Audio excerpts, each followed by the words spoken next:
నిన్న నైట్ మా ఊర్లో మస్తు వర్షం పడింది. ఈ వర్షానికి చేపలు పడతాయో పడవో అనుకున్నాం.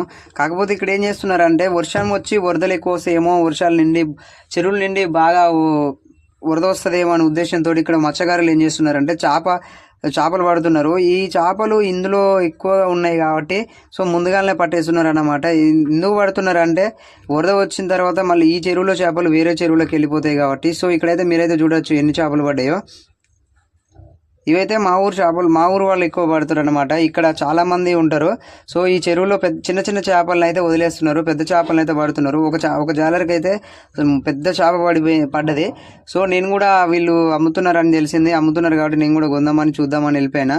సో నేను మా ఫ్రెండ్ ఇద్దరం కలిసి చేపలకైతే వెళ్ళినాము. సో మీరు కూడా చూడొచ్చు ఎన్ని పడ్డాయో ఇందులో. ఇన్ని చేపలు. ఈ చేపల్ని తీసుకుపోయి మళ్ళీ ఒక ఏమంటారు పచ్చడి లాంటిది పెట్టుకుంటే సేఫ్ అయిపోద్ది అన్నమాట. సో నేను మా ఫ్రెండ్ ఏం చేసినామంటే ఇక్కడ 5 కేజీల చేపను తీసుకున్నాము. చూడండి, మీరు జోకుతున్నారు, మీరు కూడా చూడొచ్చు దాన్ని.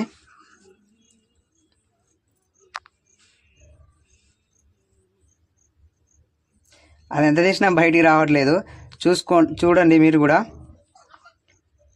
సో ఇది మొత్తం ఏం చేద్దాం అనుకుంటున్నాం అంటే చేపలు ఫ్రై చేద్దాం అనుకున్నాం. ఫ్రై చేసి చేపల పచ్చడి పెడదాం అనుకుంటున్నాము. సో దాన్ని పీసులుగా చేసేసి మొత్తం ఫ్రై చేయించి మంచిగా ఒక పచ్చడి లాంటిది పెట్టించి మళ్ళీ వచ్చే వానాకాలం వరకు తినలేకున్నా కానీ ఈ మధ్య వరకే తినొచ్చు. సో అదైతే వచ్చేసి 5 కేజీస్ ఉందన్నమాట. ఇంత పెద్ద చేప నేను ఇప్పుడే చూస్తున్నా. ఎందుకంటే ఎన్ని రోజులు గాలంతో బట్టి నేను చూసినా కానీ వలలు ఎప్పుడు గుంజినప్పుడు నేను పోలేదు. సో నేను మా ఫ్రెండ్ గారు నన్ను రమ్మంటే నేను వెళ్ళిన తర్వాత వీడియో అయితే తీసిన. సో ఇప్పుడైతే మీరు చూడొచ్చు ఇంత పెద్ద చేపలు అయితే మీరు ఎక్కడైనా పట్టుంటారా?